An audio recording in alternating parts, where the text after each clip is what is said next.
देखो हरा गुम्बद जो देखोगे जमाना भूल जाओगे। हरा गुम्बद जो देखोगे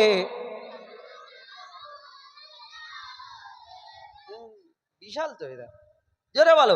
हरा गुम्बद जो देखोगे जमाना भूल जाओगे। अगर तैबा को जाओगे तो आना भूल जाओगे। हरा गुम्बद जो देखोगे जमाना भूल जाओगे। अगर तैबा को जाओगे तो आना भूल जाओगे। हरा गुम्बद जो देखोगे जमाना भूल जाओगे। हरा गुम्बद जो देखोगे जमाना भूल जाओगे। अगर तैबा अगर तैबा अगर तैबा को जाओगे तो आना भूल जाओगे। अगर तैबा को जाओगे तो आना भूल जाओगे। हरा गुम्बद जो देखोगे जमाना भूल जाओगे। ना इतराओ ज्यादा चांद तारो अपनी रंगत पे। ना इतराओ ज्यादा चांद तारो अपनी रंगत पे। मेरे आका को देखोगे मेरे आका को देखोगे चमक ना भूल जाओगे। मेरा गुम्बद जो देखोगे जमाना भूल जाओगे। अगर तैबा को जाओगे तो आना भूल जाओगे। मेरा दिल तड़प रहा है मेरा जल रहा है सीना। मेरा दिल तड़प रहा है मेरा जल रहा है सीना। ये दवा वो ही मिलेगी मुझे ले चलो मदीना। ये दवा वो ही मिलेगी मुझे ले चलो मदीना। एक रोज होगा जाना सरकार की गली में। एक रोज होगा जाना सरकार की गली में। होगा वही ठिकाना सरकार की गली में। होगा वही ठिकाना सरकार की गली में। मेरा दिल तड़प रहा है मेरा जल रहा है सीना। मेरा दिल तड़प रहा है मेरा जल रहा है सीना। ये दवा वही मिलेगी ये दवा वही मिलेगी मुझे ले चलो मदीना। बोलो मदीना मदीना मदीना बोलो मदीना मदीना मदीना बोलो मदीना मदीना मदीना बोलो मदीना मदीना मदीना। इतराओ ज्यादा चांद तारो अपनी रंगत पे।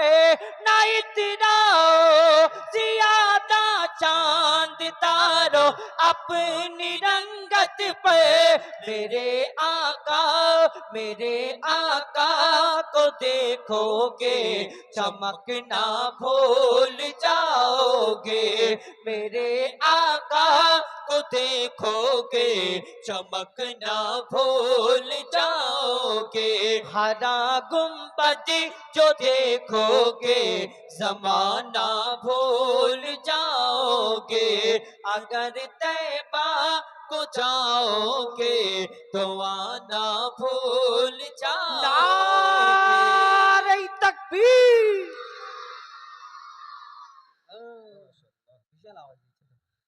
এখন এই গজলটা তিনটে পার্ট। এক নম্বরে ছিল আদমের কদম ধরে হাওয়া মা কেঁদে পড়ে। আদম আলাইহিস সালাম মা হাওয়াকে আল্লাহ জান্নাতের মধ্যে পাঠালেন, বললেন এই আদম হাওয়া তোমরা জান্নাতে সব করবে, গন্ধম খাবে না, গন্ধম থেকে দূরে থাকবে। কিন্তু সেই জান্নাতের মধ্যে গন্ধম খাওয়ার কারণে তাদের জান্নাতে রাখলেন না, জান্নাত থেকে দুনিয়ায় পাঠিয়ে দিল।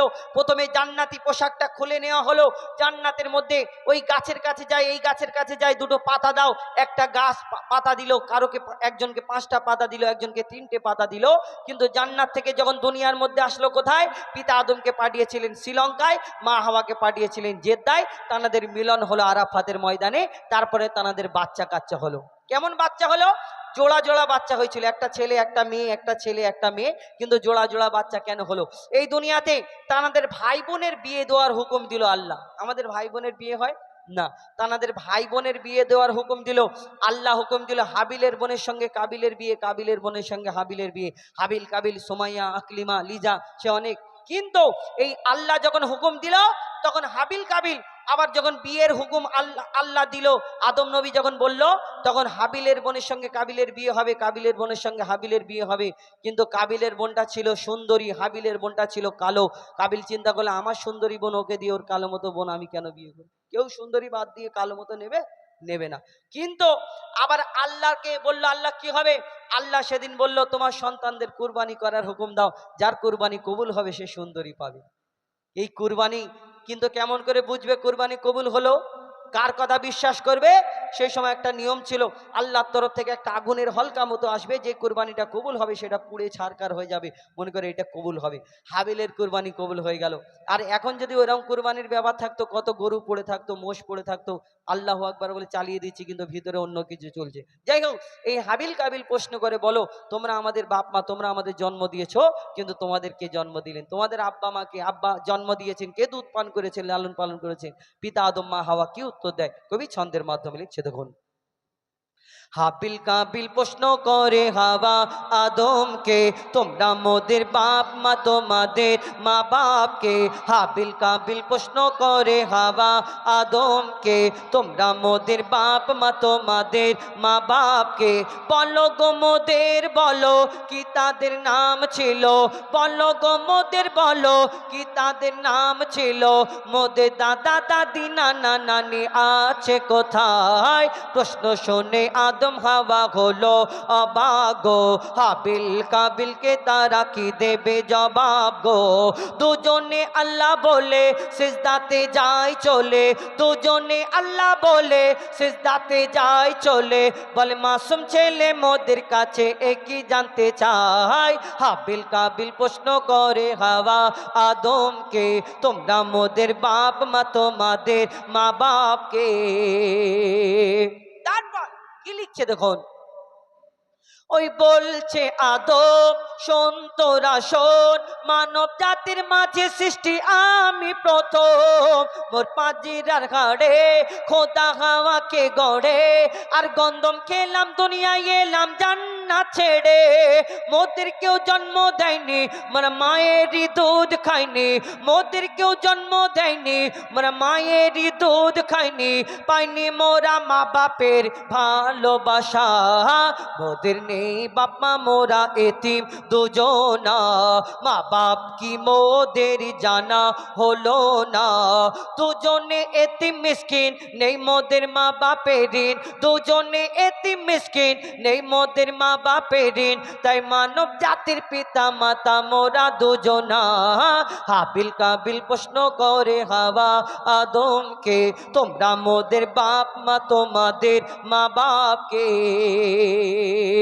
তারপর আল্লাহ যখন আদম নবীকে, আদম আলাইহিস সালামকে যখন বানাবেন, 4 জন ফারিস্তাকে ডাকতেন, আমার ফারিস্তারা তোমরা দুনিয়ায় যাও, দুনিয়া থেকে একটু মাটি নিয়ে আসো, আমি আদম নবীকে আদমকে বানাবো। যখন এই কথা বললেন, ফারিস্তারা শুনে আল্লাহ তাআলাকে বললেন, আল্লাহ এই দুনিয়ায় তোমার যে আমরা ইবাদত করি, এতে কি তুমি খুশি না, সন্তুষ্ট না? আবার বলছো আদম বানাবে কেন? এই আদম নবীকে যখন বানালেন, তার আগে আল্লাহ একটা জিনেদের দুনিয়া বানিয়েছিলেন, জিনেদের দুনিয়া।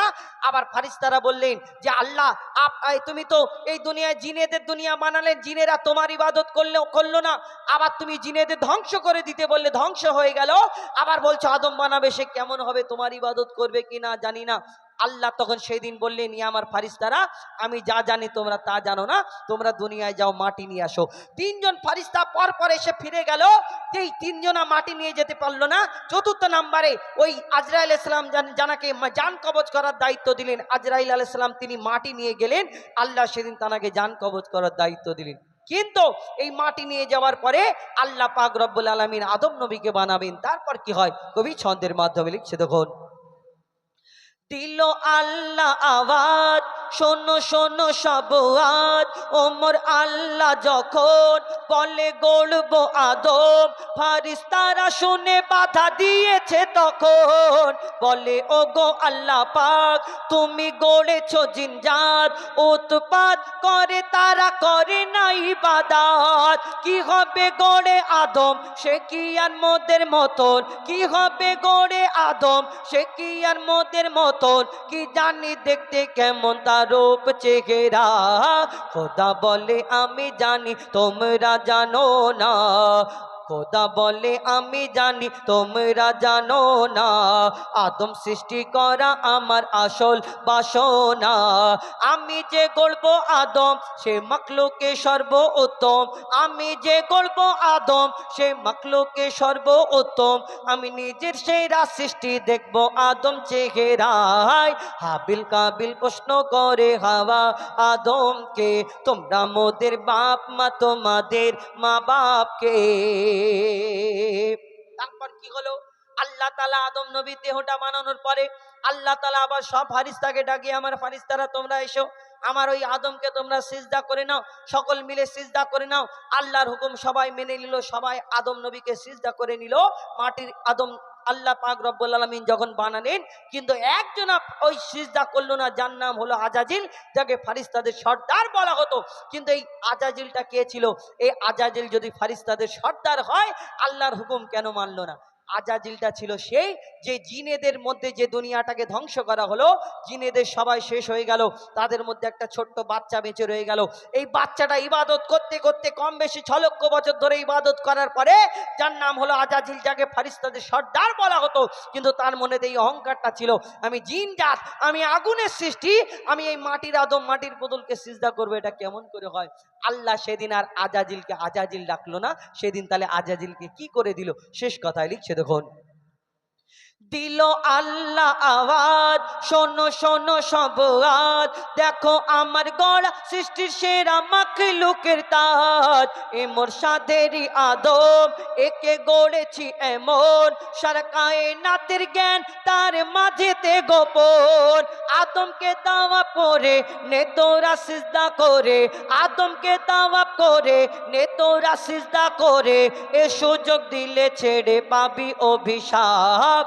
আজাজিল বলে আমি সিজদা দেব না, আদমের থেকে আমি দামি খোদা কি জানে না, সে শুনলো না খোদার কথা, ঝুঁকলো না তার মাথা, শুনলো না খোদার কথা, ঝুঁকলো না তার মাথা, আর সাথে সাথে আজাজিল শয়তান হয়ে যায়। হাবিল কাবিল প্রশ্ন করে হাওয়া আদমকে, তোমরা মোদের বাপ মা তোমাদের মা বাপকে, হাবিল কাবিল প্রশ্ন করে হাওয়া আদমকে, তোমরা মোদের বাপ মা তোমাদের মা বাপকে, বলো গো মোদের বলো কি তাদের নাম ছিল, বলো গো মোদের বলো কি তাদের নাম ছিল, মোদের দাদা দাদি নানা নানি আছে কোথায়?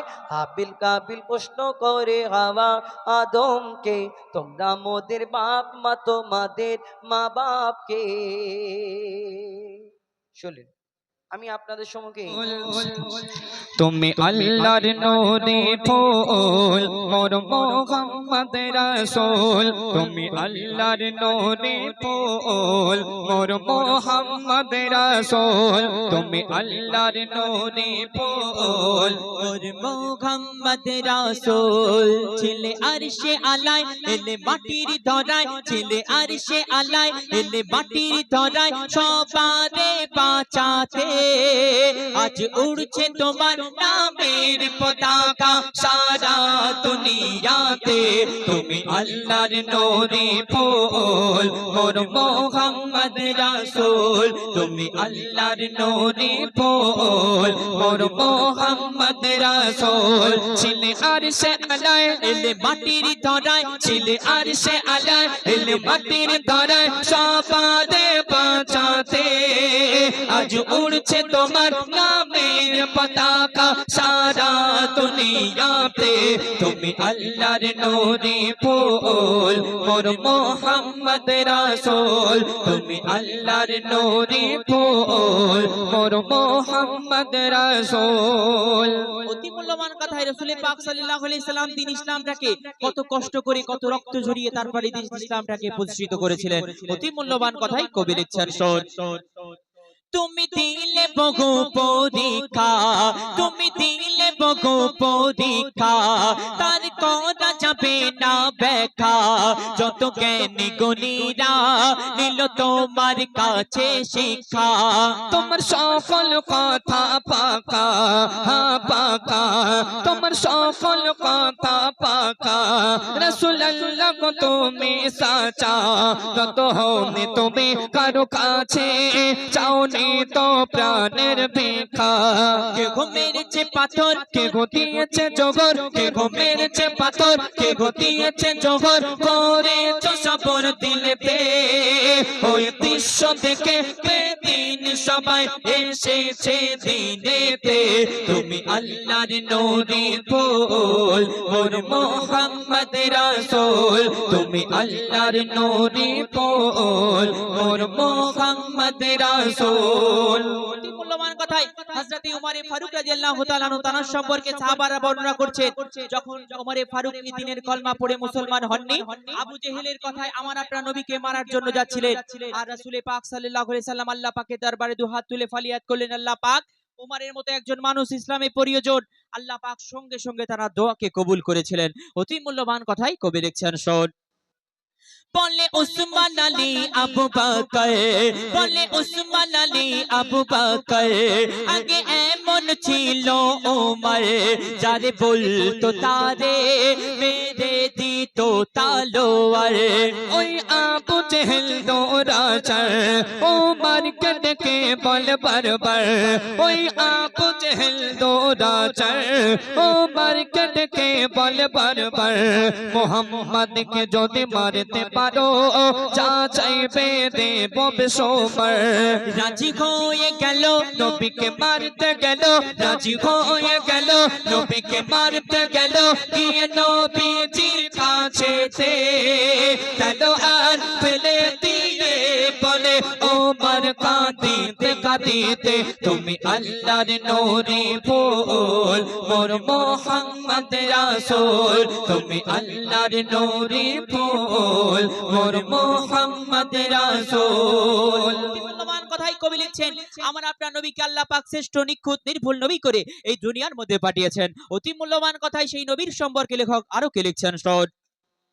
খোদা বানালো নবীকে এমন খোদা বানালো নবীকে এমন কেউ হবে না নবীর মতো ঝলমল নুরানি চেহারা মিঠা মিঠা মধুর বচন মোর নবী কথা বলে যখন সবার মনে হয় তখন মোর নবী কথা বলে যখন সবার মনে হয় তখন নবীজির কাছে বসে শুনবো গো সারা জীবন রসে ভেজা ভাষা এত ভালোবাসা রসে ভেজা ভাষা এত ভালোবাসা মতি ঝরে যায় ঘাসিতে যে শোনে সে বলে নবীজির ভালোবাসাতে তুমি আল্লাহর নূরে ফুল ওর মোহাম্মদ রাসূল তুমি আল্লাহর নূরে ফুল ওর মোহাম্মদ রাসূল। শেষ কথার মাধ্যমে কবির মনে আরজু তামান্না খায়লাত কবি লিখছেন শোন। যারা পড়বে হাদিস কোরআন, যারা পড়বে হাদিস কোরআন, যারা মানবে আল্লাহর ফরমান, করবে তাদের সুপারিশ দয়ার নবী তো জাগান। নবীর পথে আছে যার ঈমান, নবীর ইশকে কাঁদে যার পরাণ, তারা সবাই হবে জান্নাতি, তারা সবাই হবে জান্নাতি। যারা নবীর আশিক মুসলমান, বলে শায়রি ইয়াসিন কোটি নবীকে একিন, বলে শায়রি ইয়াসিন কোটি নবীকে একিন। রয়েছি হায়াতে আর মরার পরে ও বলবো আমি গিয়ে কবরেতে, তুমি আল্লাহর নূরে ফুল মোর মুহাম্মদ রাসূল, তুমি আল্লাহর নূরে ফুল মোর মুহাম্মদ রাসূল, তুমি আল্লাহর নূরে ফুল মোর মুহাম্মদ রাসূল। হুজুরা তাকবীর দাও, নারে তাকবীর। আল্লাহর পথে করো গোদান, একটু বাড়াও তো। আল্লাহর পথে করো গোদান, মাদ্রাসা মসজিদ করো নির্মাণ। আল্লাহর পথে করো গোদান, মাদ্রাসা মক্তব করো নির্মাণ। আল্লাহর পথে করো গোদান, মাদ্রাসা মক্তব করো নির্মাণ। সদকায়ে জারিয়ায়ে দান মুমিনের তরে, আল্লাহর পথে করো গোদান, মাদ্রাসা মক্তব করো নির্মাণ। শোনো শোনো গো শোনো শোনো ভাই দিন দরদি, শোনো শোনো মুসলমান, শোনো গো দানি দাতা মুসলমান, শোনো গো আল্লাহ ওয়ালা। হক লা ইলাহা ইল্লাল্লাহ মুহাম্মদ রাসূলুল্লাহ,